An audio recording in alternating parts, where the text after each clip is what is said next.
Welcome to this week's edition of Outdoors Online, a weekly webcast produced by the North Dakota Game and Fish Department. I'm your host, Tom Jensen. My guest this week is Chief Warden Bob Timian. We're going to talk about violations from last year, 2015. It was a busy year for all your wardens, Bob. Yes, Tom. Every year seems to be a busy year. So, I mean, last year was similar.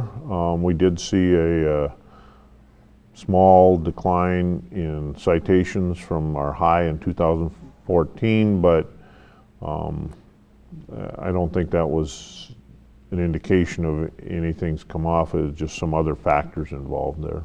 People are always interested. What was the number one violation last year? Again, last year it looks like it was fishing without a license, which has been the top one for about 3 years now. That and PFDs. PFDs it used to be the number one, and for those who don't know, PFDs is life jackets, right. Having enough life jackets in your boat. But about 3 years ago, fishing without a license replaced that one as number one. I noticed I was looking through the list of violations and things, and kind of stared at me for a little bit. At least in the eastern part of the state, we're seeing quite a few violations on the new ANS laws. That's true, Tom, and probably most of that we can attribute to it's just that wasn't that many years ago we didn't even know what aquatic nuisance species or ANS even was. Sure. And then the legislature passed some laws, and a lot of why we're seeing more violations is simply that we are putting more enforcement time and effort into that as it becomes more and more of a priority in the eastern part of the statewide, but especially in the east.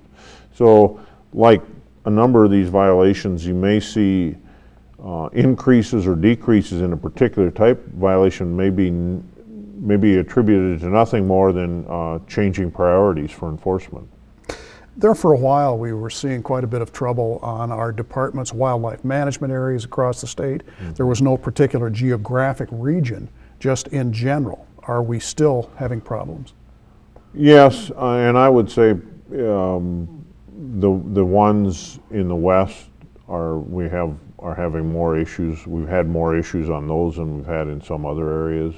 Sure. What kind of issues are we talking about, Bob? Littering would be a major issue, and we did put additional restrictions on camping hours and to try to avoid people living on our WMAs year-round and those things. So just the standard violations that we see on any WMA, it's just they've increased. As the Chief Warden, Bob, you're the one that scrutinizes this list of violations and things. Were there any statistics in there that actually surprised you?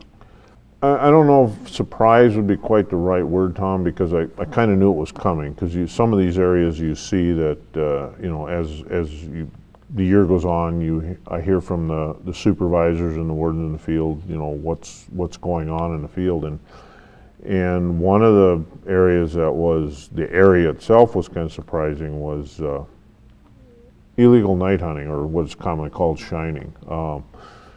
The violation rate doubled from last year, but the surprising thing, if you want to call it that, was that in the past few years, those shining violations seem to be somewhat localized. To be, you'd have a cluster in one area and a cluster in another area, but this past year, literally spread across the state, and so it raised a lot more questions than we have answers for right now. But right. We are aware of this, and we're hoping it's a one-year anomaly, not the things to come. Right, and I know your wardens have gotten very sophisticated in the way that they search these out and catch the perpetrators. Yes, we always try to improve our technology and our methodology and how we look for violations. But still, in the end, a lot of it just comes down to having a game warden spending the time in the field. All right, Bob, thanks. If you plan to hunt in North Dakota in the future, chances are you're going to need to take a hunter education class.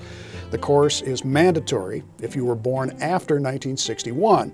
Here's how you can navigate to the hunter education classes available through the Game and Fish Department.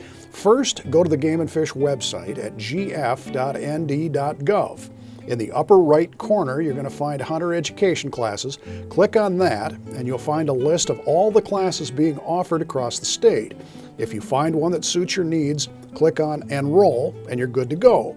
If you can't find one, you can register on the Game and Fish homepage to receive an email or a text message when one becomes available.